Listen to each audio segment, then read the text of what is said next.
got some pretty good responses on my last pantry chat down here. So it's cold today. It's I guess it's 49 in here. I turned the heater on in the pump house there behind the camera. But I guess how I really want to start these is, and I've got notes here. Believe me, I can't keep things straight in my head long enough to do this without some notes. So I'll be looking over here for these notes. But your pantry, it's not necessarily about food storage. I mean, in reality, your pantry is about, I don't want to be doom and gloom, okay? But your pantry is about sustaining you when our government can't. If you notice, you go to stores now. Yesterday, I went to the store, and they didn't have any plain whole corn in a can. It was gone. There wasn't any on the shelves. And it's not because everybody went in and bought it yesterday. It's because the stores do next day shipping or whatever. So they only put in stock what they want to put in stock. They don't have a storeroom behind those doors that says employees only anymore that has 14 more cases of corn. They put out what they got. It went away. Same with the toilet paper shortage over the summer. You know, it's not that everybody was buying toilet paper. Well, everybody was. But anyway, you know what I'm saying. So your pantry is to keep you going when our government and our stores can't help you with that. So, you know, necessities should be food, water, first aid supplies, necessities, toothpaste, medical supplies, you know, like your aspirins, your Motrins, your Tylenols, all that kind of stuff. Water, I think I said water, and pleasure items, things that make you feel good. You know, your salsas. You don't even have to have salsa to sustain your life, but they sure are good. You know, stuff to make your own salsa chips, flour, sugar, baking soda, baking powder, baking cornstarch, all that kind of stuff that helps you have a regular life that you don't realize right now is regular. So, one thing that I really try to do. Now there's two different words here. There's, you know, I come from a security police background. I was in the Air Force for 10 years, and we were taught to protect. And you're either going to protect lives, protect structures, buildings, things. But what a lot of people try to protect are their heritage, their history, their traditions, things like that.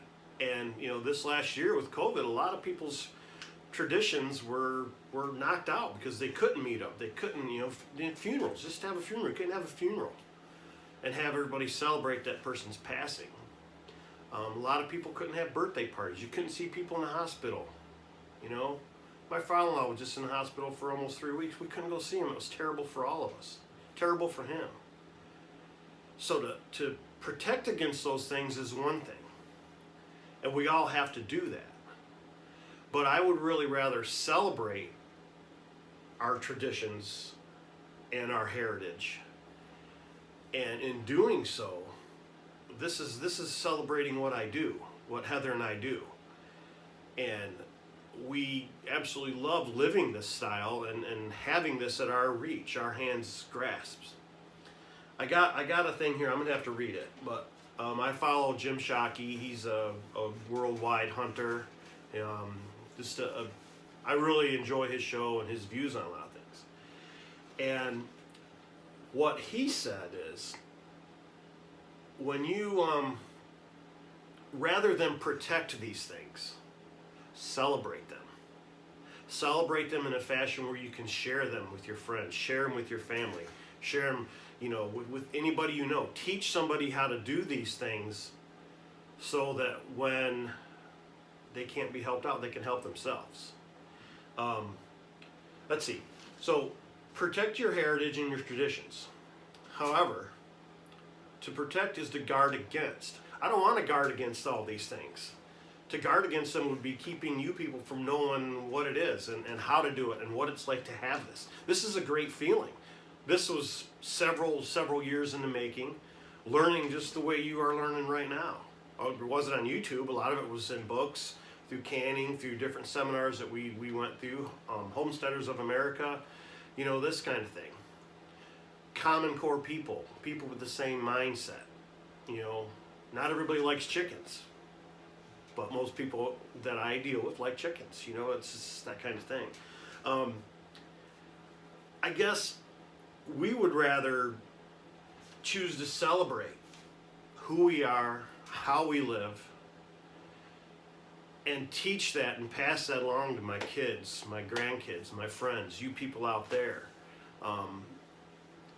And I would rather see that grow and thrive and move, and hopefully these things right here, not necessarily showing you how to can something or showing you how to store things, but just talk you through how easy it truly is to do this. It takes time, it takes money, but it doesn't take a lot to put a little bit of ease in your mind.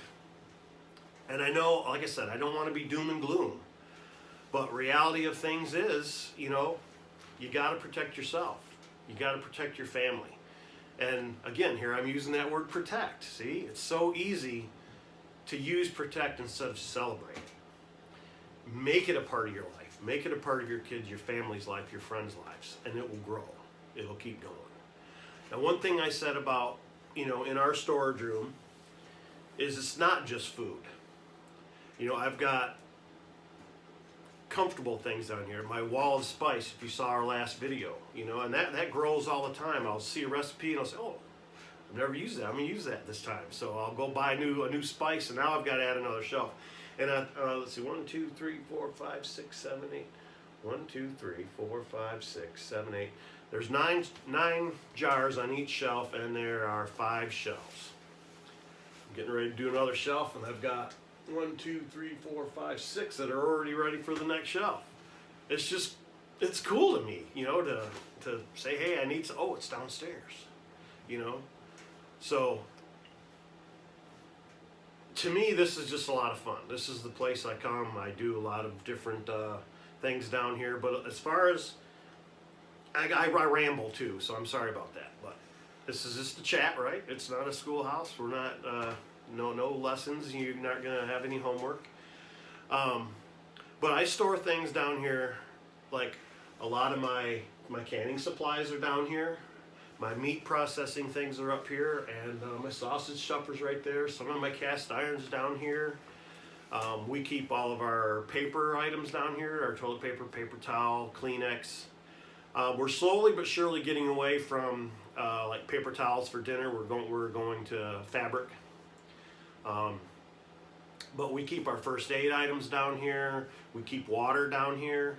Water is something that we are shy on. I live in Michigan, so it's hard to store water like in a big rain barrel outside for water catchment systems during the summer. I have that. I should say I'll have that since we moved. We haven't built it here, but that's hard. That's hard to keep during the winter. So we are slowly but surely getting our water stores. I've got probably 50 gallons right here, and I've got probably 100 gallons in the back room there. I probably should check that. I don't think it's freezing. It doesn't freeze back there anyway, because if it freezes back there, my well is going to freeze. But anyway, other things we have down here, I have a lot of stuff for cooking. Again, my meat supplies are down here. My dehydrator's down here.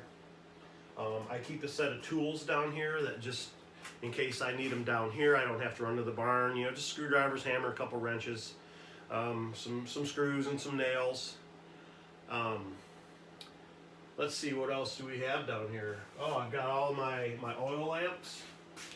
If you haven't been on the pantry tour, go back in our titles and find our pantry tour. But all our lamps are here with my lamp oil storage. My coffee's down here.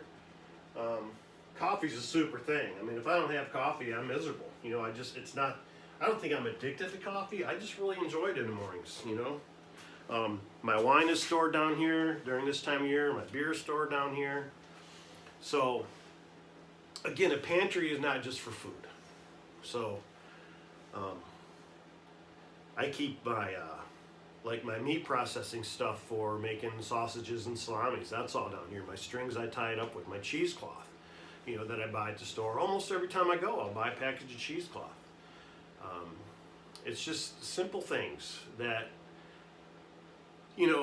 they say if you can stay held up in your house for 3 months in case something really bad goes on, you're going to be pretty safe. I say, see how fast you can stay in your house for a week. I'm not talking COVID and all that stuff. I'm just saying, see if you can stay at home for a week and eat with what you have. You're going to be surprised how fast food goes. And you're going to be surprised how quick you can figure out what to make with what you've got. So I think I'm going to leave this chat at that. It's been what? Almost 10 minutes, almost 11 minutes, a little over 11 minutes now. But I think I'm going to leave it there. And if you guys have any comments or suggestions, put them down below for me. If you like this type of thing, hit that thumbs up button, subscribe. Give me some ideas, maybe what you want to talk about.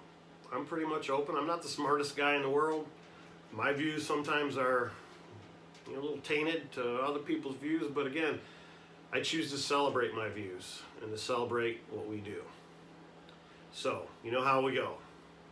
Here at the Hodgepodge Homestead, celebrate what you're doing in your life. Celebrate your traditions and your heritage. We at the Hodgepodge Homestead, we celebrate our life, our heritage, our history, and you should too. Have a good day.